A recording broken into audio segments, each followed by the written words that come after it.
you're a copywriter and you want a step-by-step blueprint to getting wealthy business owners on the phone and getting them to give you money, this is the video you want to watch. If that's not you, just click off and go watch a Mr. Beast video or something instead. You've been hustling your ass off, blasting out cold emails, blasting out cold DMs like a machine. You refresh your email for the 100th time, and by the grace of God, you've actually done it. There in your inbox, staring back at you, is an actual reply from an actual prospect. And it's like not even like piss off, like it's actually an interested reply too. You're a fisherman with a real life whale on the line. You've received a positive reply. Congratulations, pat yourself on the back. Now what? How do we go from tell me more to call booked to money in the bank? So glad you asked, because that is exactly what we're going to be talking about right here in part 7 of my free 0 to 10K a month copywriting series. So if you haven't watched parts 1 to 6 yet, I need you to pause this video right now and go watch parts 1 to 6. Otherwise, this video is going to make precisely zero fucking sense. By the way, if you're wondering what makes me qualified to even teach this stuff, I've been coaching copywriters for the last 6 years. I've helped 65 people go from 0 to a $10,000 income or more, even as high as over 100K a month with copywriting, which is more than anyone else I know, to be honest. So with that said, if you appreciate the free value, drop a like, drop a sub. If you don't appreciate it, smash the dislike button. I don't really fucking care. Let's get into it. Welcome, you handsome specimen, to part 7 of my 0 to 10K a month copywriter series. This is really where the rubber hits the road, because we are talking about how to get high-level business owners on the phone. And no, I don't even have a flight to catch this time, so you and me, we got all the time in the world. And I'm going to deliver on that promise right here in this training. So a quick recap. We have talked about what is copywriting, where to learn copywriting, the setup, how to do Facebook farming to get inbound clients, how to land your very first client, how to do personalized outreach for free to land clients, how to take that all, put it on steroids with some clever AI and automation to do automated outreach.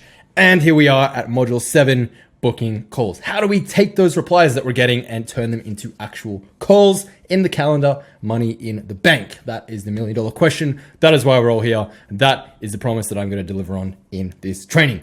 So you got to reply. Congratulations. Now what? How do we go from tell me more to call booked to money sent? Well, before we get into the answer, I need to give you the cold, hard truth. Okay. The truth is, you have to remember, not every prospect is ready to work with you right now. Just like we talked about in earlier modules, only about 3 to 5% of the market is actually looking for a new copywriter at any given moment. Some people are going to be ready in a month, others in a year, others never. And that's okay. But as long as you know that going into it, that 50% of people are just tire kickers, they're never going to buy, they're never going to hire anyone. Those that are business owners who aren't really going anywhere anyway. So you don't want to be aboard their team. You want to be aboard the goddamn rocket ship that is going to outer space. That's the team you want to be on, the action-taking team. And those people fit into one of these two categories. They're either a now buyer or a later buyer. And it's up to us to determine which bucket they fall into. So all of this is to say that your response rate is going to be very low, and that is just the nature of businesses. 99% of prospects you reach out to will either ignore you or reject you, and that's okay. In fact, it's fucking great, because that means most people, quite simply, will give up after a week of no results. But you won't, and that is why you, my friend, are going to win. Because not only are you incredibly handsome, you're also incredibly ambitious and you're incredibly persistent. That's why you're going to get everything you want in this life, okay? And also because you subscribe to my YouTube channel. That's your shameless plug if you haven't subscribed already, okay? It only takes one major yes to change the trajectory of your life, quite literally forever. One major yes. You're only one major yes away from completely changing your life. I promise. I've seen it time and time again, right? So there's 330 million businesses in the world. 329,999,990 of them will never work with you. And that is okay, because the 5 to 10 that do end up working with you over the course of their career are going to benefit amazingly from your work. And it's going to be a very fruitful, lifelong partnership for you both, right? So with that said, let's talk about what to expect. So let's say we reach out to 1,000 prospects, just like we talked about in module 5, all about manual outreach. You build your dream list of 1,000 prospects and you're going to manually reach out to every single one. You send 1,000 emails, 1,000 DMs, or 1,000 looms. What can we expect? Like what kind of replies? What's some realistic numbers? Typically, we will see that out of 1,000 manual personalized outreach messages sent, you can probably expect that around about 100 people will reply. And that means 100 conversations started after all of your follow-ups, right? So that's taking follow-ups into account.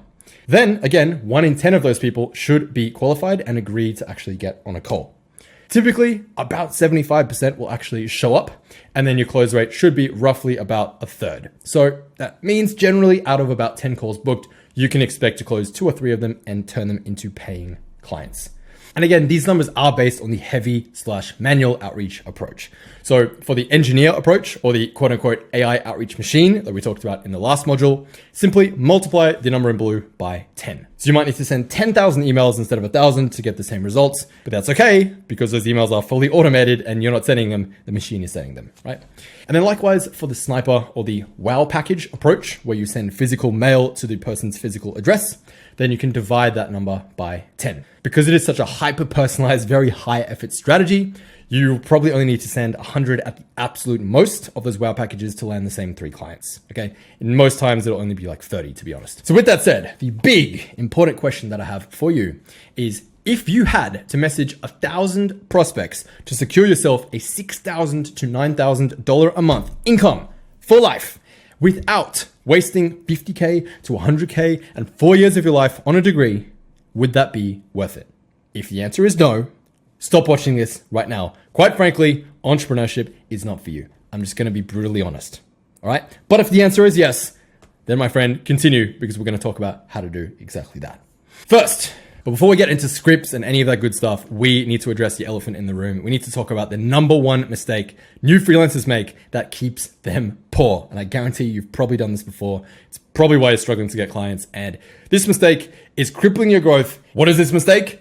Poor positioning. See, too many freelancers are so thirsty to land their first client that they drop all their standards and they give their clients all the power. And not only does this make you come off super needy and desperate, but it also means that the clients you do eventually land are most likely going to be clients from hell who you don't want to work with anyway, right? Now, here's something that I really, really need you to remember. And please, if you take nothing else away from today's training, please remember this. You are the buyer just as much as the client, okay? In fact, I would argue the client needs you way more than you need them. Think about a freelance copywriting relationship with a client. Who makes more money from the interaction? The $2 to $3K a month they're paying you, or the $20, $30, $50,000, $100,000 a month that you're making the client? Exactly. The power is in your hands if you choose to accept it. That's the most important takeaway I can give you. So you don't want to go straight for the throat, try and jump into bed with them right away, be like, oh my God, someone's actually willing to pay me money. I'm going to bend over backwards and do everything I can just to get $50 out of them. Chill. Just fucking think for a second, okay? What if they have a tiny audience? What if their offer is unethical? Like, what if they're on the verge of bankruptcy? You don't know. Just like any long-term successful relationship, you need to make sure the other person meets your standards and ticks the boxes that you're looking for. And most people, like I said, will not be a good fit. And that is okay. So with that said, what does a good fit look like? Here are the 5 key criteria of a 5-star prospect. Credits to my friend Dean Jackson for this one. Put simply, a 5-star prospect is someone who is 1, willing to engage in a dialogue, aka they reply. 2, they're friendly and cooperative. 3, they know what they want. 4, they know when they want it, ideally right now. And then 5, they want your help to get it. Put more simply, an ideal client is someone who you like, who you feel like you can help and can pay, okay? Number 1, do you like them as a person? I don't want you working with anyone who you don't like as a person. I promise you it is not worth the money, right? Unless you're really desperate, you really need the client in the beginning, fair enough, but you don't want to stick around with that client for too long, okay? Second, someone you can actually help, right? So make sure that when you do sign them as a client, you're confident you can actually deliver on the promises that you made. If not, hire someone else to do the work for you. You can start a mini agency, you can form partnerships, you can take cuts, you can do deals, all sorts of stuff. Just make sure you can actually deliver, whether it's you, whether it's someone else, on the promise that you make. And third, for obvious reasons, don't work with fucking brokies. If they're making 5K a month, how do you expect them to pay you 3K a month? It's not going to happen, right? So you like them, you can help them, and they can pay. Now, that's a great theory, Sean. Thank you so much for that. But unfortunately, yes, I understand people do not walk around with their income tattooed on their forehead. So how do we actually know all of this stuff? How do we know the now buyers who we like, we can help, and are willing and able to invest? It's not rocket science. We talk to them. That is the magical solution. You're welcome. So here's what we do, right? Now, after you send a cold email or DM, there's only going to be 3 possible scenarios. Number 1 is you don't get a reply. This is unfortunately the most popular scenario. So learn to accept that. In which case, you're simply going to follow up with your 5 email sequence. So whether you're doing automated outreach, manual outreach, The email sequence you're going to be sending, or the DM sequence, should be a series of 5 emails for reasons I explained in the last module. So you're simply going to send that 5 email sequence until its completion. And then if you still don't have a reply, very simple, you circle back every 3 months. And then if you still don't get a reply, what do? Do you curl up into a ball? Do you cry? Do you give up? No, you chill. You put them on a later list because they're probably a later buyer, not a now buyer. And that's okay, right? They're going to buy on their time, and that's the way it is. So what we're going to do, you're going to take them in your Google Sheets CRM and you're going to put them in the follow-up column. Circle back in 3 months' time with a new 5 email sequence that hits on new angles, maybe a new offer, new case studies, new testimonials, and new copy to try and hook them back in. And as you know, cold outreach is a game of timing. So quite literally, it is a matter of making the right offer to the right person at the right time. And if it's not the right time, which again, you know, most of the time it won't be, that's okay, because we're going to be there in 3 months. We're going to be there in 6 months. We're going to be there in 12 months and 2 years and 3 years and 5 years until it is a good time. That is how you play the long game. That is how you get the client every single time. So second major scenario that you'll find yourself with is you do get a reply and it is along the lines of not interested. This one's pretty self-explanatory.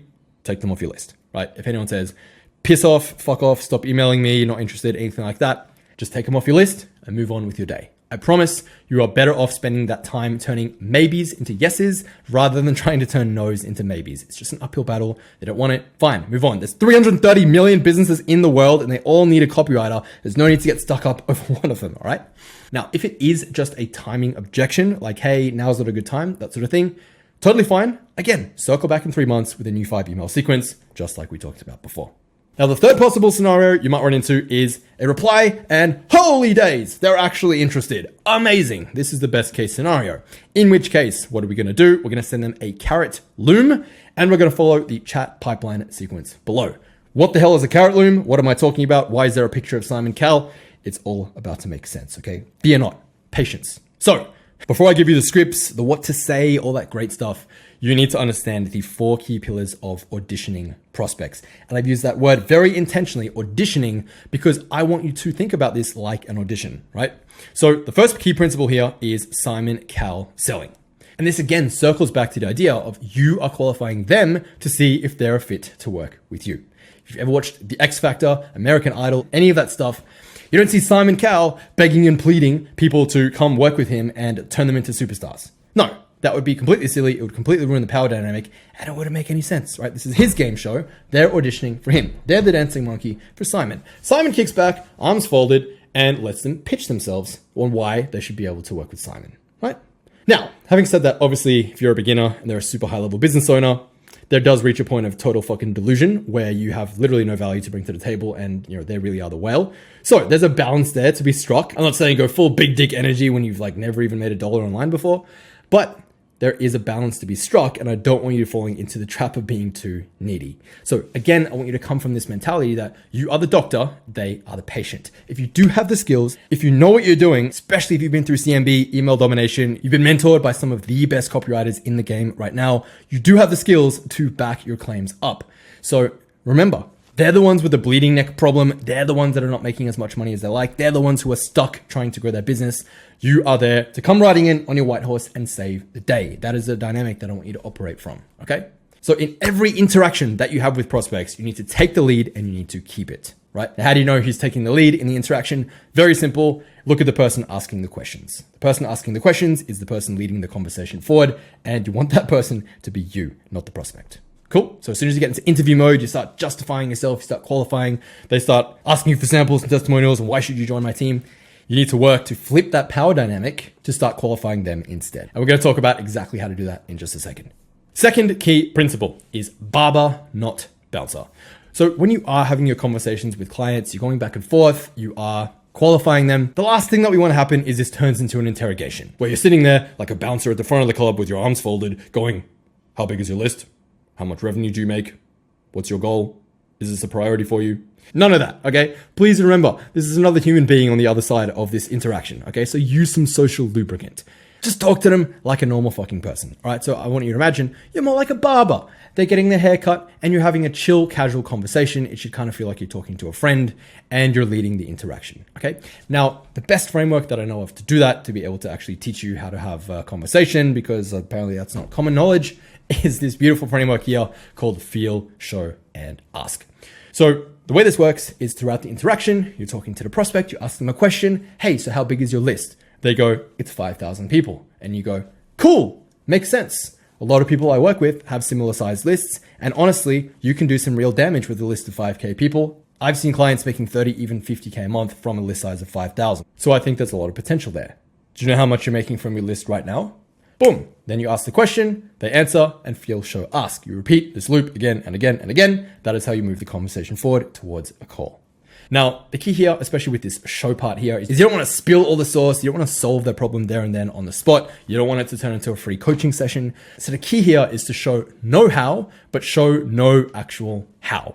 Meaning you demonstrate that you have a knowledge and understanding of the topic by using anecdotes, stories, past client experiences, industry trends that you've noticed, any knowledge that you have to demonstrate you have an understanding of the subject, like the example I just gave you, without actually giving them a step-by-step solution, right? That's principle number 2. Principle number 3, and this one is super key, success loves speed. Now, case in point, a couple years ago, I lived in this beautiful house on the water. Now, of course, I live in this amazing penthouse, but back then, I had a garden, and obviously what comes along with having a garden is having to mow the grass. Now, me being a 7-figure entrepreneur, did not want to mow my own grass, nor should I be. It's a bad use of my time. So what do? Go into Google, I type in lawn mowing services, and I apply for the first, let's say 2 or 3 that put up a job listing, and I wait for people to reach out to me. So my question to you is, who do you think is getting the job? The answer is very simple. It is the first person to reach out to me is the one getting the job. I'm not going to sit there. I'm not going to wait around. I'm not going to get 10 quotes and I'm going to find the person who can mow my lawn the cheapest by $5. I don't really give a shit. I just want my lawn mown. And right there and then I'm in buying mode. I'm trying to get my lawn fixed so I can move on with my day. Whoever contacts me first is getting the job. So the key here is that when someone is a now buyer, they're in shopping mode, they are looking to solve their problem right now. And if you take too long to get back to them, they're just going to hire someone else. That's just the reality of the game. So the faster you reply, the more calls you'll book, the more clients you'll land, and the more money you will make. It is plain and simple. Now, question I get at this point is, hey, you talked before about not being needy and desperate. Doesn't replying fast make me look needy, desperate, low status? And the answer is no. Getting the fucking money makes you high status. It's plain and simple. It is how you communicate that makes you come off as low or high status. This isn't dating. This isn't social dynamics. When it comes to business, speed is king. If you do reply to your prospects quickly, every single time they message you, you're going to move the conversation forward faster. You want to strike while the iron is hot. Be like the Bugatti, be fast, be bold, get rich. That's the name of the game. Number 4, text like a drunk 21-year-old in a loud nightclub. If you've read my Clients on Command cheat sheet, this should be a very familiar principle to you. If not, you're probably confused as fuck right now. That's okay. All this means is if we are messaging prospects in the DMs, we want to be sending rapid fire messages, no long paragraphs. Okay, we want to purposely keep it friendly and informal. It should feel like a conversation with a friend, not these giant long paragraphs, because that comes off as pre-contrived. It comes off like you're hiding something, like you have an agenda. It just seems a little bit too calculated. Now, the best analogy I can give you for this, if you don't believe me, is literally look at every single post on every single social media platform that performs the best. It's always the ones that seem effortless. It seems raw, it seems blunt, it seems uncut, it seems like an Instagram story, like an off-the-cuff thought that you just had. It's not the ones that are super polished and scripted with, professionally edited. Those ones don't really work that well anymore. When something looks super sleek and professional and edited and well-crafted and thought out, people's guards go up because they feel like you've crafted this sales message and it's like this psychological battle, right? But when the message comes across and it's like, hey, John, send. Just took a look at your funnel, send. Found a couple things I think could be optimized, send. Got 5 on Friday, send. I'm happy to walk you through some ideas that you're free to steal, send, right? That comes across much more low-key, like you're not trying to hide anything, you're not sitting there with a knife behind your back. It's that free-flowing consciousness that makes you come across much more authentic, much more likable, and therefore a lot more trustworthy. Don't believe me? That's fine. You don't have to believe me, but this is what works better. So go and test it for yourself. Now, obviously, if you are communicating over email, please do not send them 6 emails in a row. Okay, this only applies to DMs, right? Just use a bit of common sense. So let's get on with the reason that we're all here. How to turn replies into calls. You've slid into a prospect's inbox with an automated or personalized email. You've wined and dined them on Facebook, on Instagram. You've joined their email list with your swipe email, and you've hopefully received a few emails by now. Now it is time to fire up Loom and record a quick 2 to 3 minute email audit for them, Alex Edwards style. Talked about Alex before, gonna talk about him again because he's an absolute gun and his approach rocks. So Alex is one of 2 human beings in history to ever cold email me, get me on the phone, and get me to buy something. It is not an easy feat, I assure you. His approach was killer. So we've been modeling it ever since with a lot of success. Now, if you've been paying attention, you would know that I actually already shared Alex's entire loom and I gave you a full breakdown of what makes it work, took you behind the scenes at the key principles that made it work so well in module 4. So if you missed it, go back, watch module 4 of the series for a full recording and breakdown of Alex's loom. Granted, I did post that like 9 months ago, so there's a small chance you may have forgotten. In which case, here's a quick refresher. You just have to give me 2 seconds, Sean. I'm just vibing.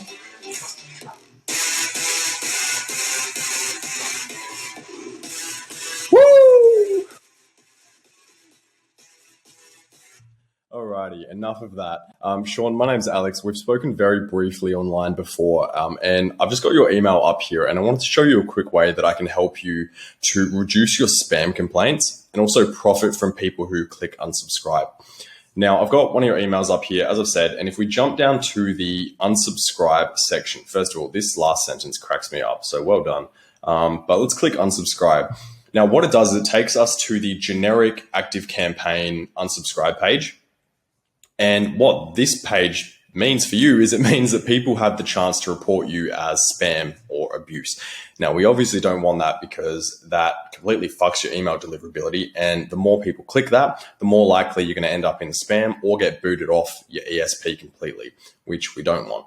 So what I've got is I've got a strategy that I would love to implement for you. It's totally done for you, hands-free, where you can reduce your spam complaints by not giving people the chance to report you. Obviously, they can do it in other ways, but this is the most common way that people report someone's email as spam or abuse. We don't want to give people the chance to do that. So I've got a way to stop people from being able to do that and also profit from those people who click unsubscribe in the first place. Just because somebody clicks unsubscribe, it doesn't mean that they don't want to buy from you. It just means they don't want your emails. 2 very, very different things. So I would love to set this up for you, have it completely hands-free, and allow you to obviously keep your list healthy, but also profit from people who you otherwise would never have heard from again. So if you're interested in that, I'd love to chat for 5-10 minutes, see if it's suitable for you. If not, and you want to just tell me at the end of it, Alex, fuck off, that's cool. I'm going to tell you how to do it anyway so that you can do it yourself. I would just love to implement this completely hands-free for you, so that you don't even have to worry. You can just start profiting from people who wanted to piss off anyway. So if you're keen, hit reply and let's tee up a quick time to chat, 5-10 minutes, and we can go from there. Cheers. So Alex essentially emails me and he goes, "Hey Sean, been loving your no bullshit content on YouTube lately. Keep it up. Do you know that when people click unsubscribe from your emails, they can report you as spam?" Obviously, we don't want this, so I made a quick 2-minute loom video explaining how you can reduce your spam complaints and actually make sales when people unsubscribe from your emails. Would love to have a quick chat about setting this up for you. Just reply to let me know you're interested and I'll send you my calendar. Cheers, Alex. Here's a video. Bam. Personalized 2.5-minute loom video for me. Quick recap of what makes this loom work so well. Number 1, the key here is that the video is concise. Okay, there's no unnecessary waffle or filler words. Keep it short, keep it lean, ideally 2 to 4 minutes. Number 2, he led with a hyper-specific offer, right? So he said, turn unsubscribers into buyers. It wasn't make more money with email. It wasn't grow your business or anything generic like that your prospects are getting thousands of cold DMs a day pitching them, right? It was a very unique service that I actually hadn't heard of before at the time, right? Number 3, he led with a unique personal compliment in both the email and the loom video. This is key. If you're going to send personalized emails and DMs, make them as personalized as possible. Especially in today's day and age with all these AI tools, it is easier than ever to fake personalization. A lot of prospects can see right through that. So when you actually give them a unique personal compliment, it goes a really long way. 4th key principle was heavy curiosity-driven copy with a big info gap, aka dangling the carrot in front of me. Number 5, this one is super key. He positioned the call itself as being valuable, right? So his exact words, I believe, were, "I'll show you how it works. And if you want me to just do it for you, then we could talk about that. And if at the end of it, you just want to tell me, hey, Alex, fuck off, I'm not interested, then I'm still going to show you how to do it anyway." So that way you can go off and just do it yourself. As soon as he said that, in my head, mentally, I was like, yep, I'm in, I'm booking a call. That one is huge. Don't sleep on it. Number 6 is he really emphasized the done for you component of the service. So literally 3 times in the Loom video, he said, hey, I'd love to set this up for you completely hands-free. And that really helps crush the objection of I'm a busy business owner, I don't have time, because he's essentially saying he can save me time and do it for me. And number 7, arguably the most important component, is he had excellent tonality in the video, right? He had a very strong, very certain, very decisive delivery with a crystal clear call to action. That is exactly how you want your looms to be. So worth a watch. Go watch the video in module 4 again and again and again until you really get it down, because it works like absolute gangbusters if you get it right, okay? Now, with that said, there are 2 main angles that we can actually use for our loom video. First angle, and this is the one I'd recommend for most beginners, is to dangle the carrot. This is exactly what Alex did in the example above. The second approach that we can take is the carrot minigun. So what the hell am I talking about? Why is there a picture of a gun firing carrots? Let me explain. Angle 1, dangle the carrot. So what this essentially means is you actually withhold the tactic. So like the idea here, if you're dangling the juice, the sauce, the valuable bit in front of them and saying, hey, I'll give it to you on the call. So it's a pure curiosity play. The mechanism behind it is you want to pinpoint one main, when I say main, I mean measurable, actionable, intriguing, and needle-moving problem to help them solve. I'll give you some examples below, but this is really big problems that will make a big difference to their business and ideally are really quick and easy to set up. So Alex's example above of turn unsubscribers into buyers is a perfect example because it's hyper-specific, it's really quick to execute, maybe takes a day or 2, and then it can provide really big results. That is the holy trinity. If you can get all 3 of those, then that is money. The key here, of course, is to position the call as the solution where you'll give them the goods and walk them through how it works.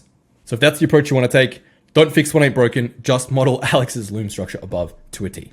Not word for word, right? Use your own brain, but model the structure and the thinking behind it. So that's angle 1.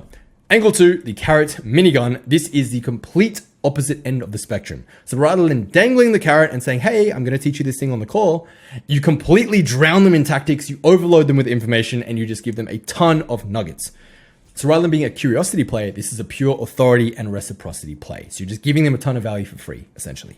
Now, the way this works is you basically flex your marketing brain and you identify 5 to 10 key areas that they can improve and a solution for each one. So you basically just drown them in actionable tips that they can implement to see immediate results. So instead of like one big thing, this is just a bunch of really mini tips. It could be this link, that button, that opt-in box, font size too small, email too long, that sort of stuff, right? The goal of the approach is really to show them that you are an expert and you have extreme attention to detail. So the prospect watching it should go, holy shit, wow, this guy is like really knows his stuff. And if I'm ever going to hire anyone for email, this is my guy or girl. Shout out to 3% of my YouTube audience, which is female. I see you, I hear you, I love you, you're amazing. Keep rocking. So the structure for this one is we want to model the same exact beginning and end as Alex's loom structure above, except with the call to action at the end, instead of I'll show you how to do it on the call because you just gave it to them.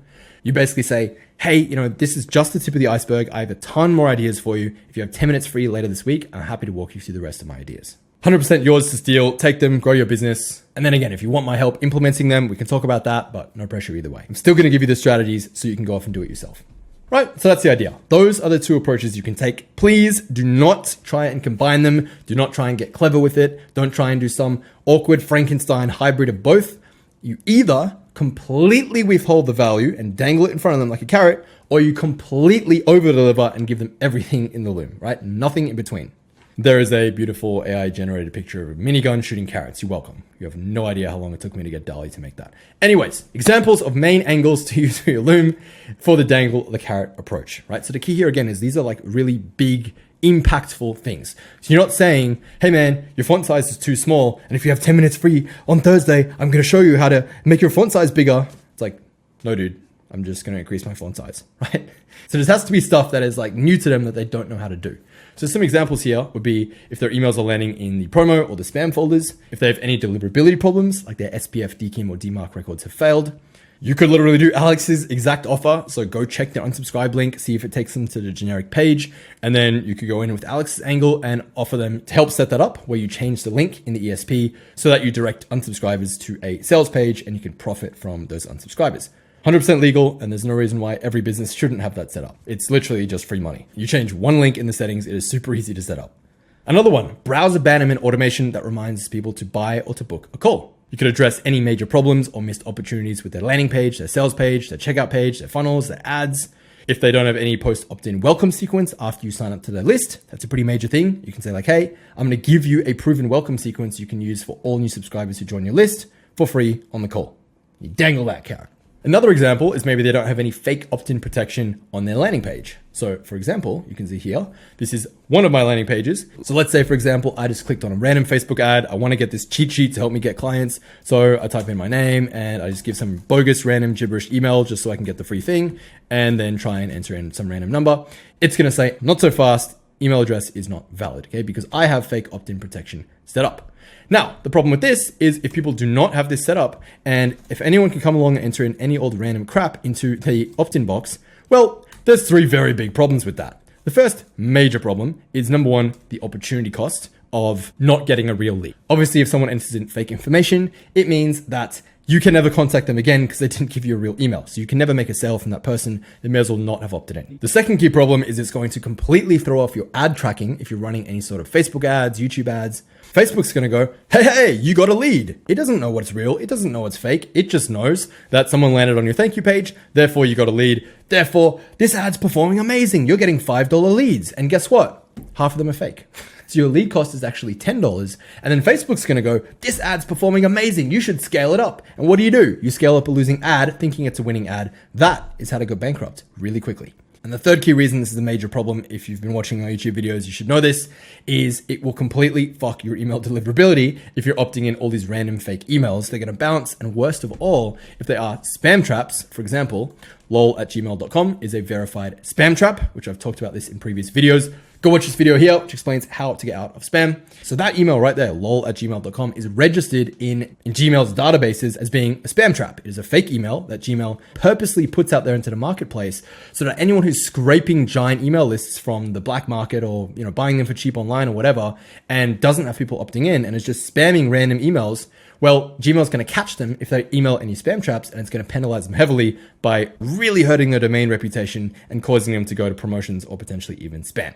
So you can see why this can be a major problem if you don't have this set up, because of either one, people entering in random gibberish to get the free thing, or two, actual attacks, right? This does happen in business. Your competitors might not be as ethical as you, okay? They may well attack you with a list of fake emails and they'll completely destroy your email list overnight. So you really want to make sure you protect yourself, right? And if you're wondering what the solution is, it's very simple. All you have to do is go to a site like Xverify or Neverbounce, and you can install real-time email list validation to basically prevent those fake opt-ins. So you'll see this running in the background of my email. That is the software. It's like one line of code installed on my landing page, and it will detect fake emails and numbers in real time to stop them ever opting in the first place. So the best cure is always prevention, right? That's another example of something that you can offer as a dangle the carrot angle to get prospects on the phone. Then you would walk them through the high-level steps of how to fix it on the call. And then if it makes sense, close them on doing that service for them. Now, the best recommendation I can give is to stick to clear black versus white, right or wrong angles wherever possible. Rather than subjective angles like their copy, I prefer to stick to things like deliverability, like all the examples I've covered so far, which have a clear right versus wrong way of doing things, as opposed to something like the email copy needs improvement, because what you perceive as good copy might not be what they perceive as good copy. There's no concrete right or wrong answer. So you're best off just sticking with very binary right or wrong angles.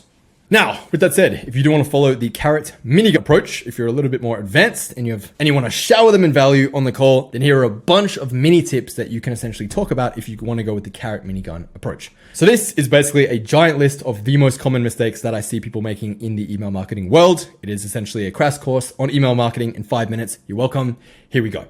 Number one, they're not sending enough emails. Number two, they're sending too many emails or broadcast emails plus the welcome sequence at the same time. There should be an automation when they're going through the welcome sequence that they only get the welcome sequence and then they get added to the main list afterwards. It could be the timing of the welcome sequence email. You should ideally send minimum 1 email a day. Deliverability problems, right? It's a great idea if you're sending your marketing emails from the same domain as your customer support email, because that email is already warmed up, it's active, it's used every day, and it has great deliverability. That's why I send all my marketing emails from support@seanferres.com. And it means my emails are almost guaranteed to go to the primary inbox every single time. Next, their emails should ideally be using plain text templates. It should really look like an email from a friend, not from a company, right? So this means no big logos, boxes, big pictures, banners, or frills. If it looks like a promotional flyer, guess what? That's why it ends up in the promotions tab, not rocket science. Another big mistake, way too many links or having images that are over 600 pixels wide, including a bunch of irrelevant like logos and social links at the bottom. All that's doing is it's just adding a bunch of HTML code to your email, which is just hurting your deliverability, and it makes you more likely to go to promotions or spam. Welcome sequence. You could just have a really weak welcome sequence, which is basically a big wasted opportunity, or potentially the welcome sequence is confusing or it's incongruent with the ad funnel or the opt-in page. So if someone signed up for my cheat sheet here, and then my first email to them is about how to make money with dropshipping, they're going to be really fucking confused because that's not what they signed up for. And a confused prospect never buys. Very simple. The first email should give the reader the promised freebie clearly labeled in the subject line. You could also suggest they send a spear email as part of their welcome sequence. This will help start sales conversations and also improve deliverability by getting replies. If you don't know what a spear email is, very simple. It stands for short, personal, expecting a reply. So this is like a one sentence email, which essentially says, hey, Sean, welcome aboard. What kind of clients are you looking for? Sean. That's the whole email. One sentence, asking a question. The idea is to get replies. And if they sell a high ticket program or service, they're going to have a team of setters in the DMs, in the inboxes, most likely to respond to those messages, turn them into calls and close on the phone. If they're a coach, right? If you're an e-com or something like that, selling a $10 water bottle, obviously that wouldn't really make sense. You can give them some tips on their landing page, right? So generally the best opt-in pages are 2 steps with the download button triggering the pop-up that asks for the first name and the email. This has been proven to increase conversions through commitment and consistency, right? So imagine if I had the name and email and phone number box right there, you just look at it and you go, oh, do I really want to be bothered to type all that out? Nah. And then you click away, right? People are fucking lazy, right? Makes sense, especially on mobile. Dude, I got fat Italian sausage fingers. Typing anything on my mobile more than 5 words is fucking painful and I'm not going to do it. If it doesn't autofill, I'm out of there, right? So that's why we do it in a 2-step where they go, oh, what's your training? Boom, this button's going to take me right to the training. Now I've got to enter in my email and stuff. But because, again, commitment and consistency, the prospect feels like, I'm already halfway there. I've already clicked the button. I've already come this far. I may as well just finish it off, type my details in, and then get access. Another pro tip under that email field, great idea to write training will be emailed to you straight away. So double check your email is correct, or even something like your best email instead of your email. Simply by asking people for their best email or their primary email, they're more likely to give it to you. And you're communicating that like, hey, I'm going to be sending you the free thing to your email, so you better give me a real email. And then generally just a minimal opt-in page with a crystal clear offer is what works the best. Headline, 3 bullet points, sexy picture, download button. That is all you need for a landing page. Keep it simple. Some more pro tips while I'm out here just giving you a PhD in marketing, right? So the overall funnel, check the congruency of the link in the call to action to the sales page, to the call booking page. It should be the same promise, the same benefits, the same offer all the way through. Make it congruent. Make the link text the same as the subject line because the subject line is what got them to open. Therefore, that intrigued them enough to open. Therefore, that same copy will intrigue them enough to click, right? So just make it congruent the whole way through. The overall strength of their offer, you can talk about that. You can give them tips on how to improve their offer or their guarantee. Suggest that they set up a booked call nurture sequence. There's nothing stopping you at all from going through the prospect's funnel. You don't have to buy anything necessarily. And you can pretend you're a prospect, go through the process, and then film it on Loom as you go and give them tips. Super easy. All the way through to the checkout page. You'd be amazed how many people go to all this effort to write these kick-ass VSLs and sales pages. And then as soon as it gets to the checkout page, it's just like $9.97, buy now. And there's no copy, no bullet points, no headlines, no testimonials, no benefits that remind them of the value that they're getting, right? So including those little credibility triggers on that checkout page, like testimonials, secure badges, all that sort of thing really helps get those stragglers off the fence and convert them to buy. Another one, super huge. Make sure their funnel is optimized for mobile. Remember, over 60% of internet traffic is mobile. That number is only going up. So if it doesn't look good on mobile, you're missing out on 60% of your sales. That is fucking huge. And last, copy. I put this last again because remember, this is a little bit subjective. It's a bit more personal taste and less concrete right or wrong. But having said that, of course, you can make comments about their copy. If they have weak copy or call to actions, if their emails are overly salesy, or potentially the opposite and there's no call to actions, you want to make sure you're striking that balance between giving and asking. If the email is just straight up fucking boring, lacking personality or intrigue, you can talk about that. If the call to action isn't compelling enough, it's lacking clear benefit and a reason to click now. Or if it's just confusing. An email really should have one main idea, one call to action. Don't give them a bunch of links and a bunch of options and a menu of 7 different supplements to buy. One idea, one call to action per email. If the email is too long, like over 300 words, you can talk about that as well. The reality is most people read their emails on the toilet while they're taking a shit, right? And they're not going to sit there and read a 1,000-word email on their phone. Or if the email is too robotic, it doesn't give you any glimpses into their life or their personality or share anything about them or build any bond with the reader, that's something you can talk about as well. And this last one, oh my God, this is huge. Addressing the reader as a group instead of individually. I am amazed and disgusted at how many people start their emails, their YouTube videos, their social posts with, "Hey guys, so today in this makeup tutorial," it's like, dude, your 10,000 subscribers are not gathered around together in one room like a fucking powwow, all reading your email together at the same time with bated breath. Like, you're emailing one person at a time. So address the email to them. If you don't have their name, you can say mate, legend, you, hey, anything besides guys. And then just quickly, some other technicalities and best sending practices. Talked about this before, but font size too small. This is actually a really big one. You want to make your font size nice and big, like ideally at least size 16 to 20. This is especially important for an older demographic, right? So my friend Justin Goff, if you know him, he had a client one time where they were trying to work out, why aren't my emails making sales anymore? And they were split testing everything, subject lines, the VSL, the sales page. They couldn't wrap their head around, like, why isn't this offer converting? And they realized, hang on a fucking second, our emails are like size 11 and our demographics are like seniors in their 60s and 70s who want this, health supplement. It's like, dude, no wonder they're not buying. They can't even read the email. The writing's so small. So make it nice and big. Again, most people are viewing it on a mobile and the writing is tiny. So make it nice and big, especially important for an older demographic. You should not be sending giant paragraphs that are just these huge eyesores and really hard to read, okay? If you've ever wondered, why does everyone seem to write one line at a time? That is why. It's because the message is easy to consume. If your message is difficult to consume because your writing is too small or it's a giant wall of text that just looks too intimidating, people aren't going to read it and it's not going to convert. Plain and simple. Another pro tip is you can make your preview text blank by using this line of code there in the preview text field, right? So you can see here in my inbox, we have all these emails with all these long preview text there in gray. And it's like, which emails stand out in the inbox? It's these two here from me because the preview text is completely blank and it just pops right out. If everyone else is zigging, you should zag. Again, along those lines on Gmail, shout out to Troy Erickson. I actually saw him doing this and then I had to kind of figure out how he did it, but I thought it was really clever, right? You can actually go ahead and you can change your G Suite profile picture to be a flashing GIF. It can be a rotating GIF. It can be whatever you want, which is really going to help you stand out in the inbox, right? If everyone else just has their initials or a little picture and yours is sitting there and it's like spinning or flashing or whatever, obviously that's going to help it stand out as well. The more it stands out, the more opens it gets. The more opens it gets, the more clicks it gets. The more clicks it gets, the more sales you make. That's simple. Deep breath. At this point, you might be thinking, holy shit, Sean, that is a lot. Where do I even learn all this stuff? Very simple. YouTube, books, courses. The more you learn, the more you can earn. It is a cliche as fuck saying, but it is super true. The better of a marketer and copywriter you are, the more of all these little things that you know, the more value you're able to provide, not just to your paying clients, but in your outreach to demonstrate that you actually know your shit, and therefore you're more likely to get hired. That is why investing in yourself, learning all of this stuff, buying courses, going through them, learning from experts, doing exactly what you're doing right now is the best thing you can possibly do for your copywriting career. So I commend you for being here. Well done. That's why you're going to win and the 99% of the masses are going to continue struggling. Next question you might have is, well, how do I know all this stuff about their emails? Again, Captain Obvious. Sign up for their email list and go through their funnel. It is hiding in plain sight.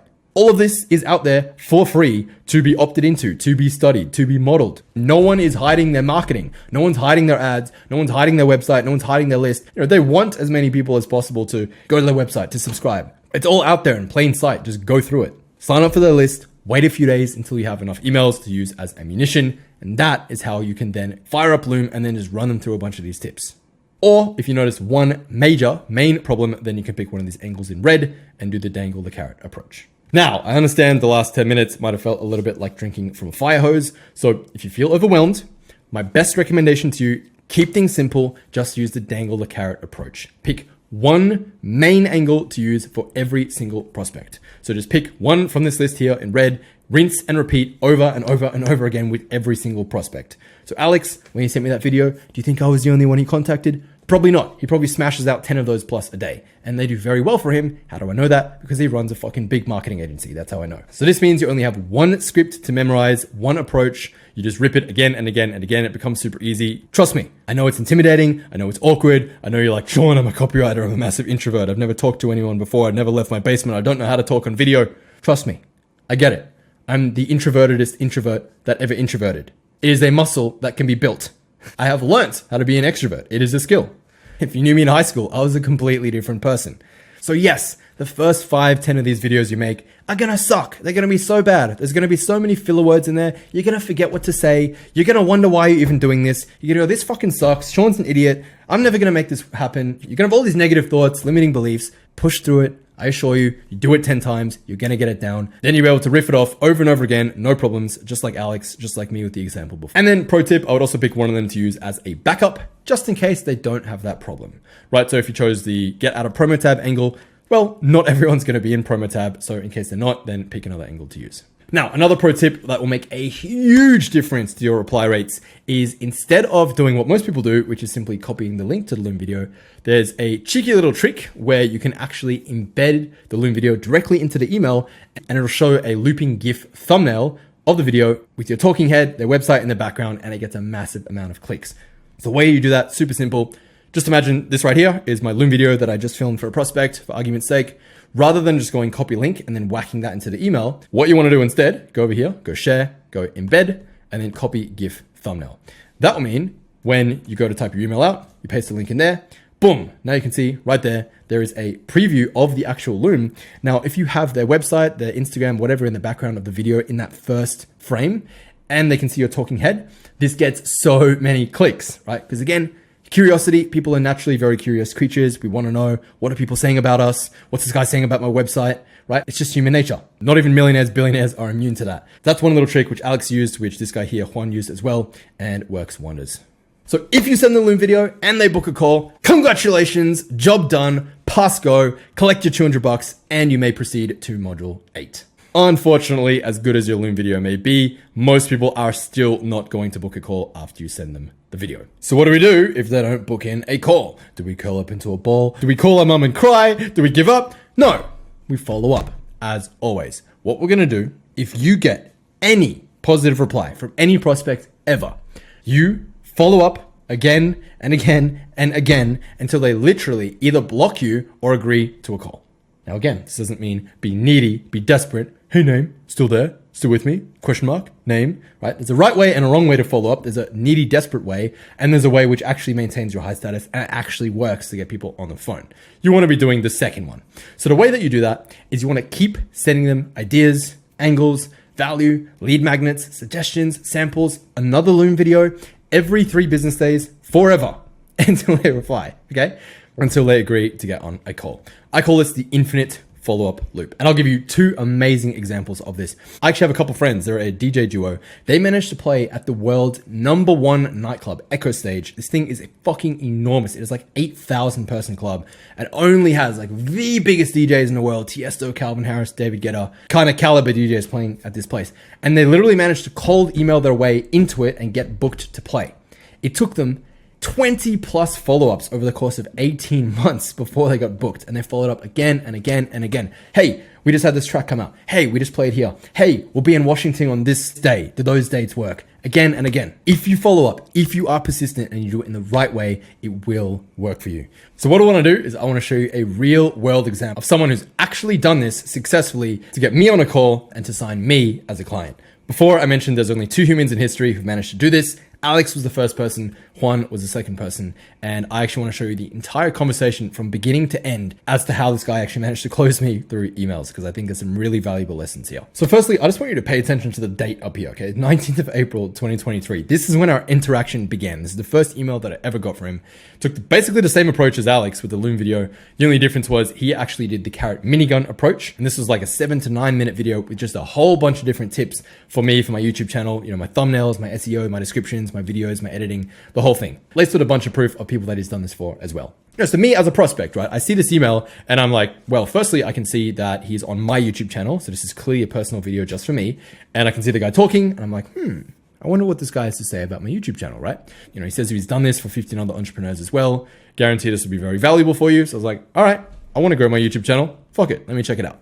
So I watched it and it was a great video. But again, I wasn't really in now buying mode. I already had an editor. I already had someone I was happy with. And, you know, my strategy is pretty dialed in. And so I was like, yeah, thanks for the tips. But at this moment in time, I'm just not ready to commit to, you know, going full time with YouTube, pumping out a video a week and like taking my channel seriously. So, you know, I basically said, thanks for the info and I'll be in touch. And that was it. That's where the conversation ended. So fair enough. But Juan is persistent. So what does he do? 6 months later, sends me another Loom video updated with more tips that I can use to grow my channel faster. So you'll see here, this is October of 2023 now. And again, at this time, I was starting to take YouTube a little bit more seriously. And he actually went to the lengths of sending me a personalized thumbnail of my video of my interview with Alex Hormozi, right? Which if you haven't seen, by the way, definitely make sure you check it out. Insanely valuable interview. But I was like, dude, that is really cool. You actually took the time, even if it was with like AI or whatever, to actually make me a thumbnail. Like, that's fucking cool. I'm going to respond for sure because you give me a bunch of free value, just basic reciprocity. So I was like, dude, that's amazing. Thank you so much for the value. And then I actually followed up and I said, by the way, do you only do thumbnails? Because my editor is not the best with thumbnails. Yeah, we do. It's $60 per thumbnail. But in case you want to work with your current team, here is our thumbnail secrets handbook. This guy literally sends me this absolute beast of a lead magnet, which is like this full in-depth guide on every single psychological tip, trick, hack, design trick, graphic design element that goes into designing a high converting thumbnail with like literally tons and tons of examples. And you can see the sidebar here on the right of like how long this page is. I'm sitting there reading this and I'm like, holy crap, dude. I was like, I didn't even know this much went into designing a thumbnail. And so there's two thoughts going through my head right now as I'm reading this. I'm like, number one, holy crap, this guy knows his stuff.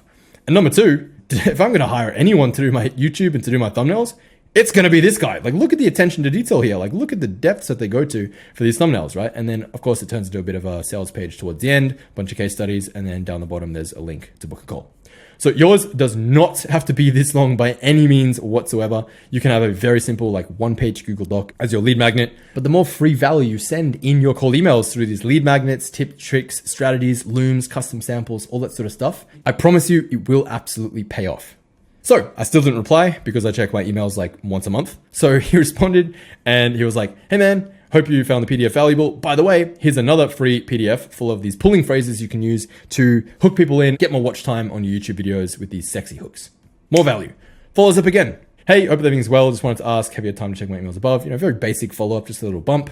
But, at this point, it's been probably about a month since his loom. No response, follows up again a month later and says, hey, by the way, I wanted to share some case studies of people that we've worked with just like you. We've helped them grow their channels. Sends me a bunch of case studies. And at this point, kind of caught my attention. I was like, hey, and you can see here how often I check my emails, right? So 6 weeks go by. Eventually I saw his email and I was like, oh, dude, I'm about to take off to Bali, but let me check it out, right? I was overseas for like a month, blah, blah, blah. Eventually, got back. And still no reply, right? So he follows up again. Hey, were you able to check the docs? Hey, Sean, it's been a while. We're literally in March now. Like this thread started in October. Now we're in March. And so at this point, again, cold outreach. It's a game of timing. For me personally in March, I had just actually going through a period of frustration with my editor where, he needed so many revisions and it was like so time consuming. And so when this guy followed up, I'm like, oh, you know what? I actually am really tempted to get someone else to do my YouTube videos because this is really time consuming. So I replied, right? It's a game of timing. So he says, would you be open to a quick 15-minute chat? I didn't reply. Follows up again 2 weeks later. And then I basically said, hey, to be fully transparent, I barely check my emails. Flick me a message on WhatsApp and then we can actually talk about this seriously. So he messaged me on WhatsApp. And as you can see, we eventually did have a call. We're now in 17th of April, 2024. I don't know if you remember, we started this 19th of April, 2023. This is an entire full year later. 17th of April, almost to the day, is the day I actually got on a call, I signed up, and I'm now working with them. So if you like my new editing style, by the way, let me know. If you think it's shit, then maybe I'll fire him, go back to my old editor. But the point is, look at how long this interaction took from start to finish. Was an entire year to sign me as a client. And how many emails? Literally 24 emails in total. Most of them him following up. Again, value. Again, showcasing his expertise, sending looms, sending PDFs, free resources, tips, tricks, demonstrating he knows his shit, leading with a giving hand. And me as a prospect, this entire time, the entire year, he was still in the back of my mind, right? So just because I wasn't replying, I was still tempted. Countless times over the last year, I've thought about, I'm kind of tempted. I wonder about that Hex guy. I might sign up with him. So here's what I really want to get through your head. As someone who receives these types of emails all the time, I'm in a pretty good position to give you some perspective. So if you send an email and you don't get a reply, it means one of these three things. So number one, pretty obvious. The prospect hasn't seen the email. They haven't even opened it. How do you know this? Very simple. There's tons of free trackers that you can use for Gmail. There's Hunter, there's InMail, Mail Tracker. Literally just Google Gmail Open Mail Tracker. And then you can see all these extensions here that you can install, most of them free, and they'll tell you if someone's opened your email or not. So the second reason why someone hasn't replied is that, frankly, they're not interested. So most people, they're not interested. They're not going to take the time of day to actually write you back. They're just going to ignore the email because they're busy. So sometimes no reply is actually a reply, and it means, no, I'm not interested. But there is a third scenario here, which most people don't think about, and that is the prospect is actually interested, but they're not sold. So what they're saying is, do more to convince me. It doesn't mean no. It doesn't mean I'm not interested. It means do more to convince me. I'm not sold. And this was my train of thought this entire time when I was receiving his emails. Every single email that he sent me, I was like, oh man, this guy really does know his stuff. Oh man, this guy's like really persistent. Oh man, this guy's so nice. Like, look at him sending me all this free value. I was really tempted, but I wasn't fully sold. And so in my head, by not replying, I'm essentially saying, what else you got? Do more to convince me. So it is your duty to follow up, to be persistent. If you do it the right way, it's not needy, it's not annoying, it's not desperate. The prospect will actually be grateful. I'm actually grateful this guy followed up again and again and again, especially in the way that he went about it, because I now have a great editing team that I'm working with. And a lot of your prospects are the same way. When they're not replying to your emails, it's not a no, it's just saying, hey, I'm intrigued, but I'm not sold. Do more to convince me. Keep following up. Send more value, more lead magnets, more audits, more samples, more case studies, more testimonials, more Loom videos, again and again until you get the reply. That is in the case of if someone has expressed interest. If they've positively replied once, then follow up infinitely until they book a call. If they haven't replied at all in the interaction, then as I said, just send your 5-email sequence and then move on. Circle back 3 months later.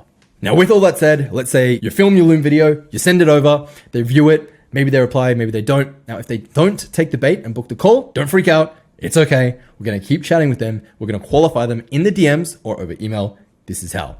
So if you have a prospect who has responded to one of your emails and DMs positively, they are interested in learning more about your offer. They say, tell me more, something like that, but they haven't gone ahead and booked a call. Now, if you do have a strong track record, solid case studies, you've been in the industry for a while, you're a bit more of an expert, you can definitely 100% go straight for the sales call, do one call close them on a 3K, 5K month retainer. That totally works. But we don't want to be jumping on all these sales calls with everyone who replies because, again, they might not be a good fit. If you just jump on a call with anyone who has a pulse, you're going to get a lot of tire kickers, a lot of bad fits. So we need to audition these people, aka qualify them, for 2 very important reasons, right? Number 1 is to eliminate those tire kickers and bad fits. If they have an email list of 300 people and they sell a $27 ebook, I don't care how good of a copywriter you are, you're not going to be able to make them any meaningful money. So that's the first reason. If they sell a scammy product, you probably don't want them as a client. You get the idea. The second reason is that we want to cement our authority and improve our positioning. So by having this 2-call process and by making people jump through multiple hoops, you're essentially communicating to the prospect that you have a certain way of doing business. You don't work with everyone and you are selective. And that is exactly what attracts those high-level prospects and increases their desire to work with you, right? Game recognizes game. So if you're the type of person who's super needy and desperate and wanting to work with everyone, you're trying to push them to get on a call all the time, you're just going to repel those high-level prospects, like bad BO. Because they're like, man, this guy's really pushy. He doesn't even know anything about my business and he really wants to work with me. What does that communicate? He's kind of desperate, means he must not be very good because it must mean he has no clients. So again, framing, positioning, super important. Said it once and I'll say it again. I'm going to keep coming back to this picture of Simon because it is so important. Now, in terms of how to actually do this, this is the exact framework that we are going to use to qualify them. Shout out my man, Taki Moore, one of my original OG business coaches for his 6-box framework. This is kind of like my adapted, modified version of that I refer to as the chat pipeline.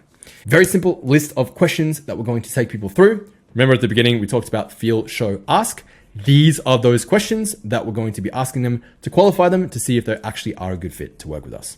Now, you can either do these over DM, over email, wherever you guys are chatting, or you can book in a quick 10-minute audition call to just have the conversation quickly over the phone. Either one works. Wherever your prospect is responding, I would just keep talking there. So this is a very simple sequence of 4 or 5 questions that you're going to ask them. Make sure that they're qualified before you even consider working with them and before you even offer to get on a call. So the first thing we need to get clear on is their current situation. And this is as simple as literally as, hey, tell me a little bit more about your current situation. Now, I'll put some other follow-up questions that you can ask here as well. This is not an exhaustive list, and it's certainly not mandatory that you ask all of these questions. Again, if you're asking 20 questions before you even get on the phone, it's only a matter of time before they probably just lose interest and ghost you. So just pick the ones that are important. I would pick 4 to 5 max and then offer to get it on a call if they're a good fit.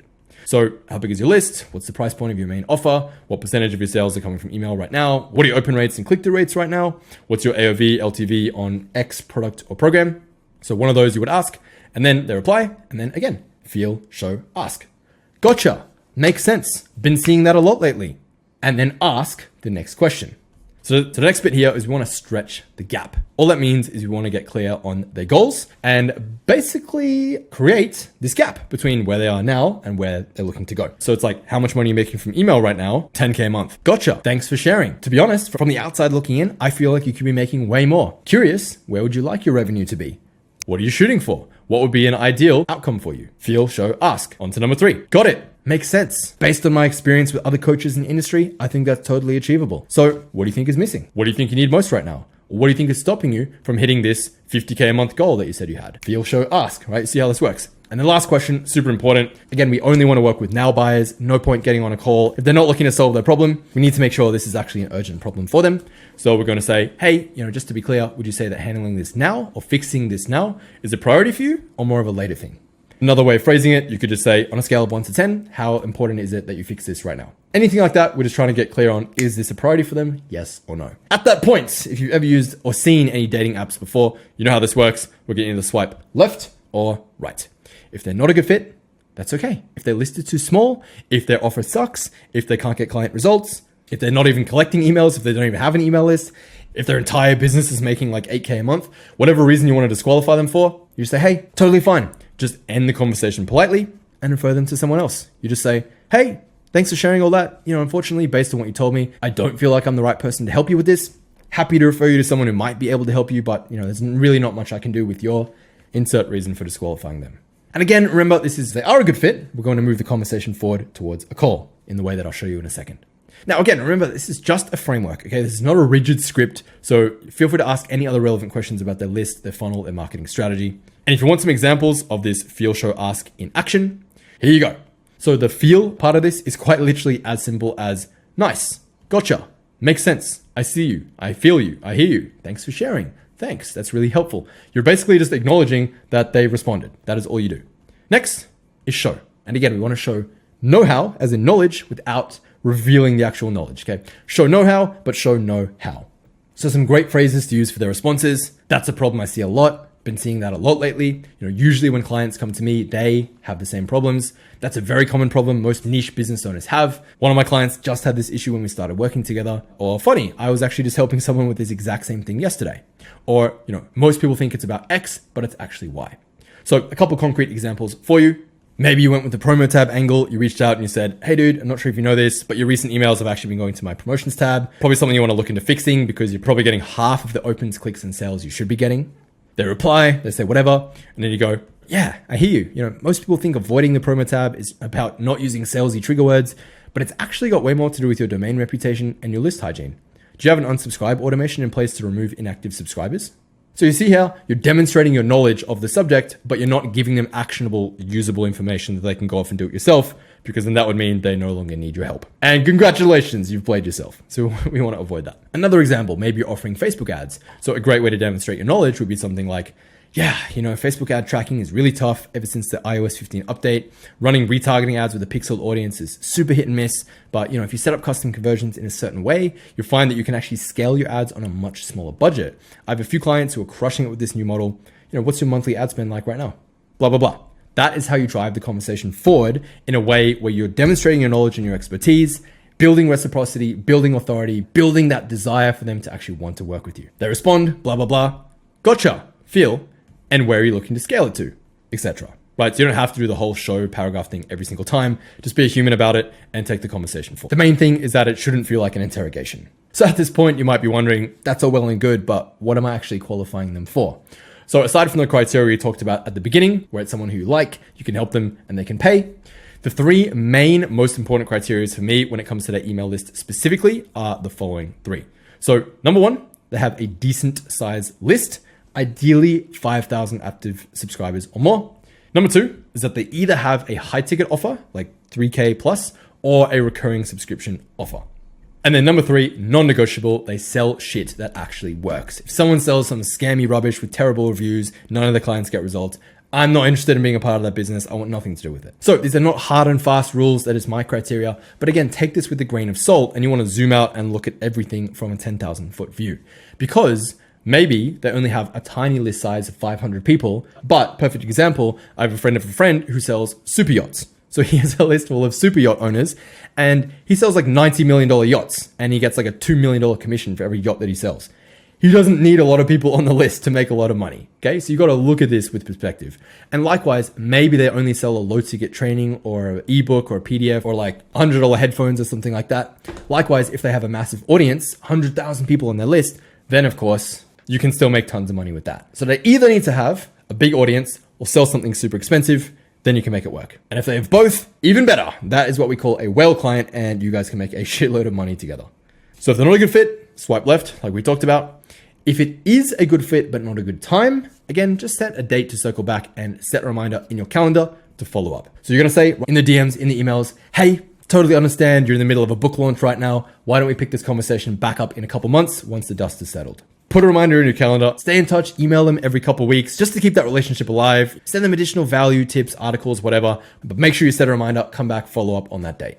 And if they are a good fit, of course, we want to move forward, we want to book a call, and we want to close. And here is how to make that transition to book a call. So you're going to say, hey, based on what you told me, I've got good news. I eat problems like this for breakfast, or, this is exactly what I specialize in. I did this for another coach last week, so I'm super confident I can help you.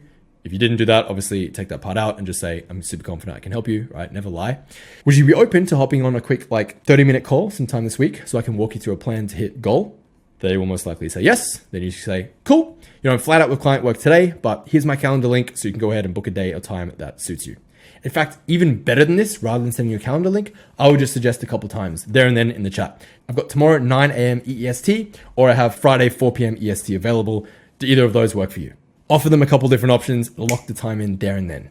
And if they book a call, congratulations, job done, pass go, and proceed to module 8. I'll see you in the next video. If they don't book, not the end of the world. Don't worry, I got one more trick up my sleeve. What do? I think you know the answer by now. We follow up. So, that link working for you okay? Can't see you on my calendar yet. Hey, if there are no slots that work, just let me know and we'll work something out. Hey, just finished mapping out your current game plan. Want me to walk you through it? Hey, I've got X day at X time and Y day at Y time available. Do either of those work for you? Yo, you're free for 10? Just had an idea for you. You follow up again and again and again and again until they agree to book a call. So, last thing to cover, common theme that we've been talking about throughout this entire series is this concept and this call to action of this 10-minute chat. So in the Loom video, when you're dangling the carrot and you're saying, hey, if you have 10 minutes free on Thursday, I'm happy to walk you through how this works and I can help you set it up for you. Don't worry, not a sales call. I'm just going to give you everything you need. And then, if you want to hire me, you can. That type of thing, right? So what do? How do we navigate the conversation? What do you do on that call? You're like, hey, I did it. I booked a call. Now what the fuck do I do, right? Is it a free coaching session? Is it a bait and switch? Do we try and sell them? What's the game plan? This is the game plan. This is what we're going to do. So if the call to action in your cold email was anything along the lines of hey, are you open to a quick 10-minute chat sometime this week so I can walk you through how to fix X? Not a sales call, haha, leave your wallet at home. Anything like that. What do you do now? What is this mysterious 10-minute chat? Very simple. The best approach that I know of that I've seen working really well is to use a 2-call, what we call a foot in the door model. So what this is going to be is you're going to offer a one-time downsell on the first call. And then on the second call, that is when you're going to close the big retainer deal for 2 to 3K a month or more. This is exactly how to do that. So this is what I call the foot in the door downsell approach. So instead of going straight for the kill and offering your 2K, 3K, 5K a month retainer on the very first call, it is much easier to build trust and establish a working relationship by offering a one-time downsell of anywhere between $100 and $1,000. This works especially well if you're a beginner. If you don't have a track record yet, you don't have the credibility to back you up. It is pretty tough to get a complete stranger to pay you 2 to 3K a month when you're completely unproven.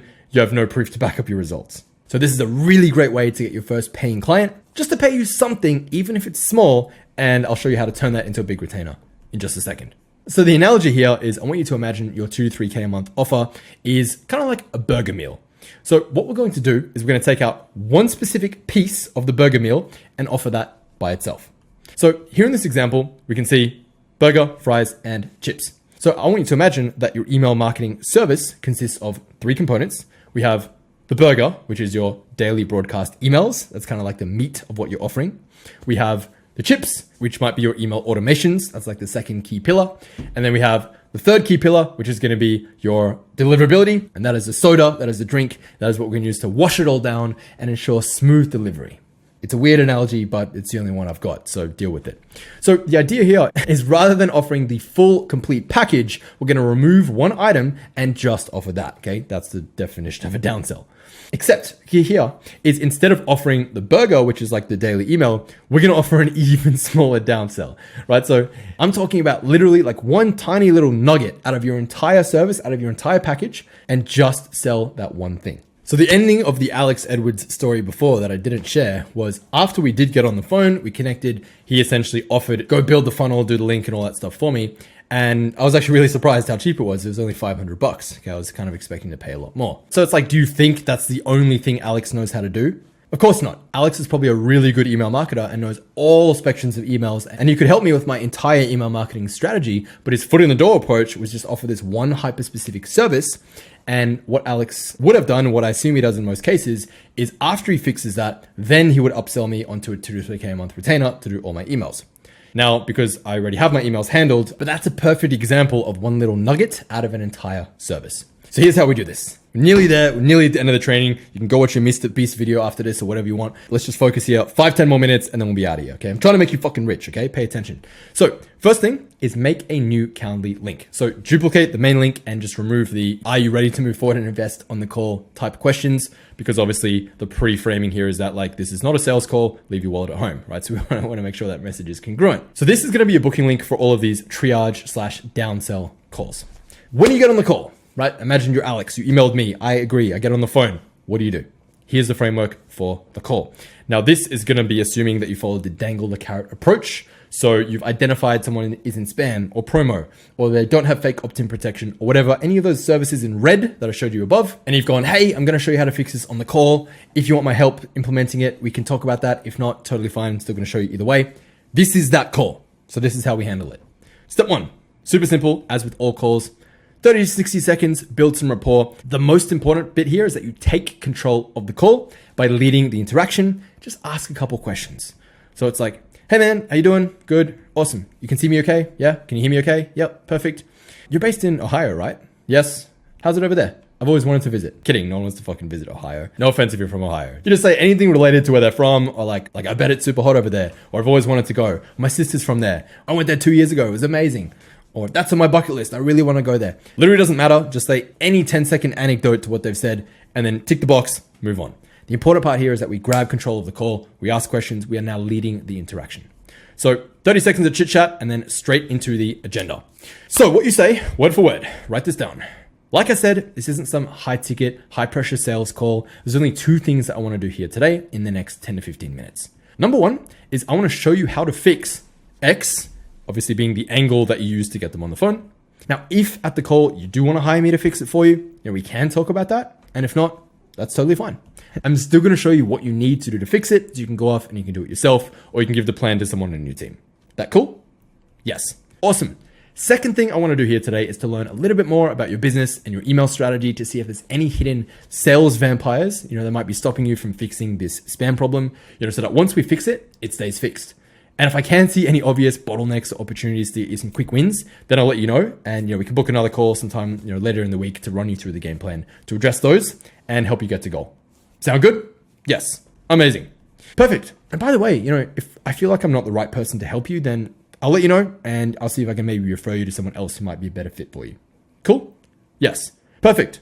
So before I get into how to fix your spam problem, it's going to be really, really helpful for me if I have some context on your email marketing strategy. That's going to really help me identify what the root cause might be.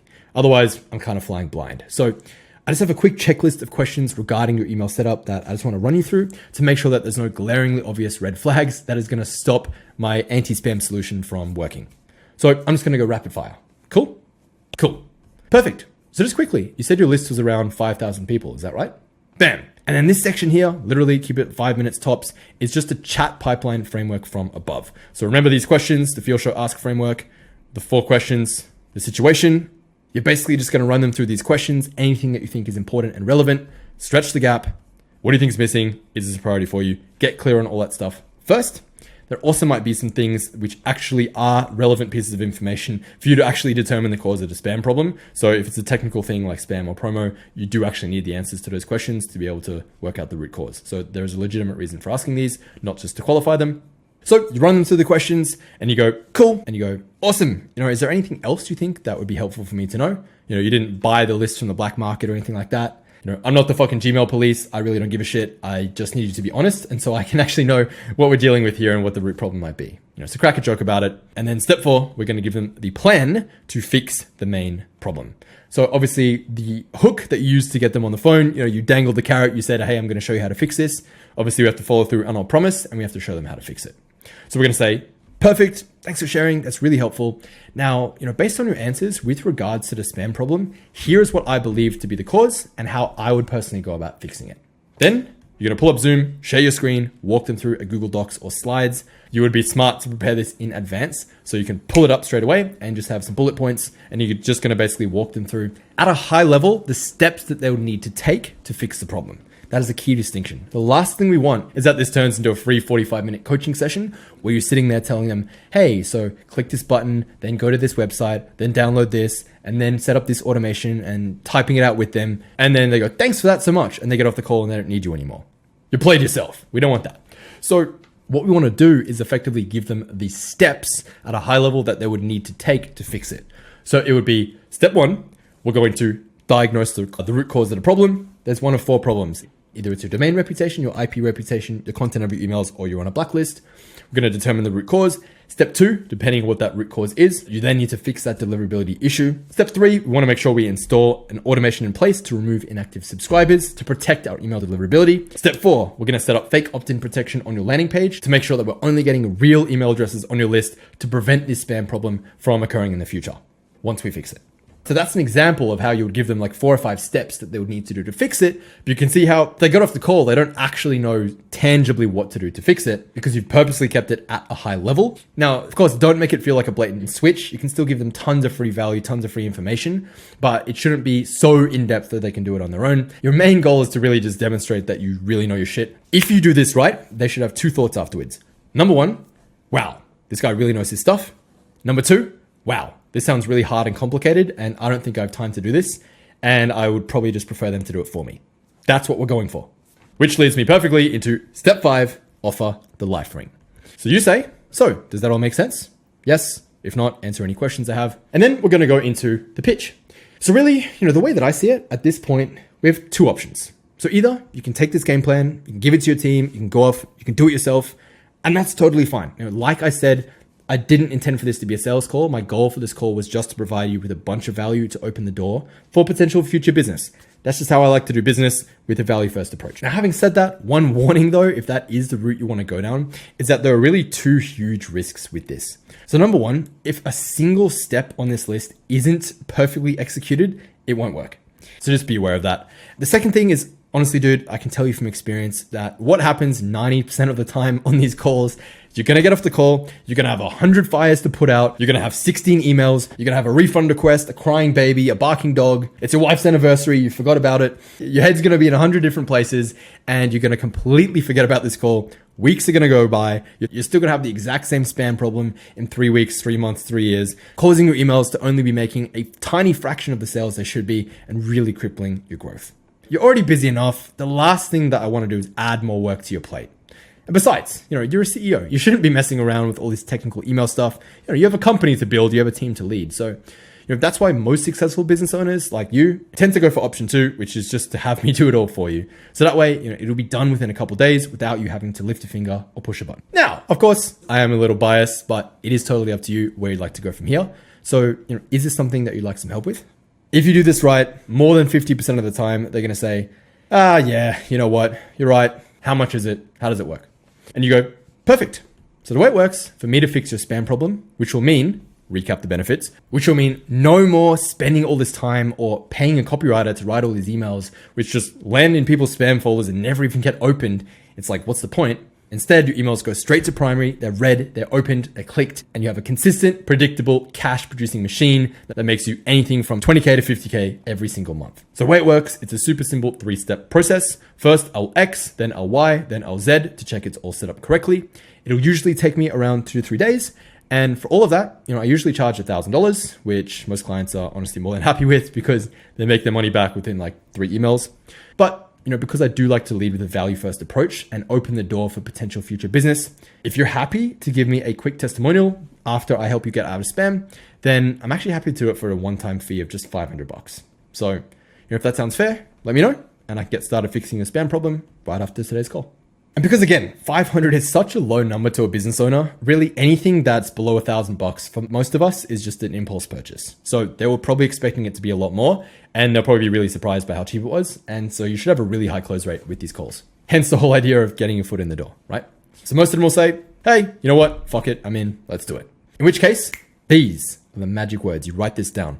I see so many people fumbling the ball when they close the client and it's like, how do I get the money from them? They crush the whole call right up until the finish line and they clam up, they freeze up, they don't know what to do, they don't know what to say. And they go, cool, I'll send you an invoice afterwards. Guess what?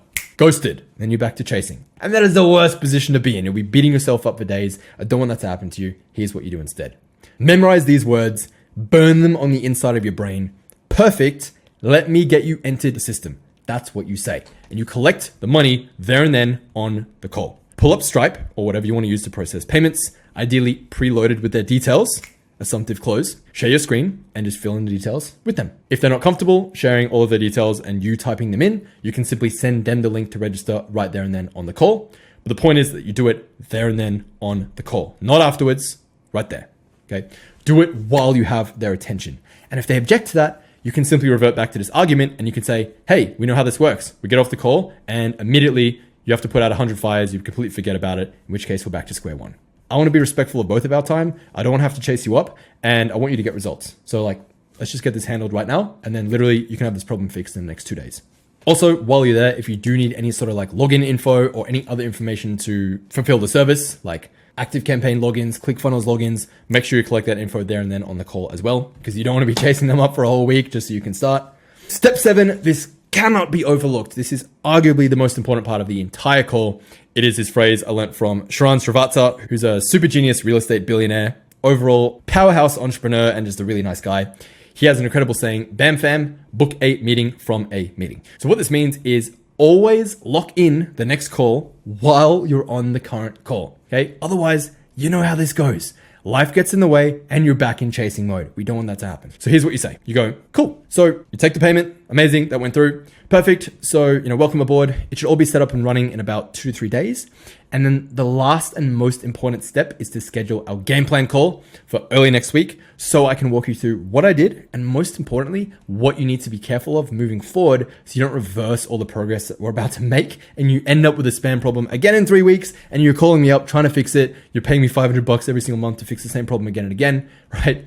I want to make sure once we handle it, it's handled once and for all. So what I'm going to do between now and then is I'm also going to go ahead and dive deeper into your funnel, see if I can identify any other key areas for improvement, and then I'll put together an email game plan for you. I'll walk you through the options that I think make the most sense for your situation on that game plan call. And again, same deal. If you want to hire me or not hire me to implement the game plan, totally cool either way. We can talk about that as well, but there's no pressure at all. My goal for you is to come off that call with a rock solid game plan to grow your email list to $1 million a year. We'll probably need about 30 minutes or so for that call because there's a fair bit to cover. What does your Friday look like? Same time work? Book a call. Lock in the day, lock in the time there, and then do not get off the call until you've locked in the second call. By the way, if you're wondering what is the second call, that is the call where you close them and get the money for the big 2K, 3K, 5K a month retainer that you came here for, which is exactly what we're going to be talking about in the next module is how to navigate that call. And one quick note, mainly for my Americans here, because listen, I love you guys, but you for some reason fail to understand that there's a world that exists outside of America. So please, whenever you suggest a day and a time, remember to state the time zone as well. Not everyone lives in your time zone. Talking to you, Americans, okay? PST, EST, London time. Be specific. They're probably not in the same time zone as you. And that's it. Perfect. I'll be in touch soon. Great chatting with you. Bye. Hang up. Pat yourself on the back. Congratulations. Pass go. Collect $200. Proceed to module 8 because you, my friend, have just booked in a closing call. Not only do you have your foot firmly in the door, you have set yourself up perfectly for a beautiful finale where you're going to chat with them in depth on the phone, really dig into their pain points, their goals, their situation. And if it makes sense and they are a good fit, you're going to pitch them on your services. And if you use my proven scripts and frameworks that I'm going to be giving you in the next and final module, then you have a very solid chance of closing them as a 2K, 3K, 5K, even $10,000 a month client. So with that said, I've been talking for 2 straight hours and my voice is really tired. I'm gonna go have dinner because it's 9 p.m. and not 5 in the morning for a change. You have an incredible rest of your day, and do not forget, I'll see you over in this video right now, the final video of the series where we're gonna be talking about how to close the client, how to get the money. It's the juiciest, most exciting part of the entire process, and it's the part where you get paid, the part where we celebrate, the part where you officially become a high paid freelancer. I'll see you there in just a sec.